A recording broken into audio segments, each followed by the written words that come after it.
On vous a sans doute fait croire que l'humilité vous protège, alors qu'en réalité, très souvent, elle vous éteint. Et chez beaucoup d'outsiders, l'humilité n'est pas un choix. Ça fait partie de l'éducation, c'est quelque chose donc qu'on vous a imposé. Ne pas déranger, ne pas prendre trop de place, ne pas montrer son ambition. Et ça, c'est embêtant quand on est sportif de haut niveau.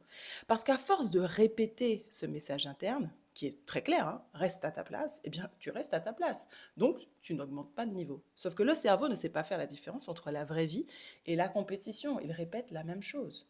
Donc, ce message-là, il devient un frein de l'auto-sabotage, de l'autocensure. Et tu prends moins de risques. Tu joues petit au moment où il faut oser, en fait.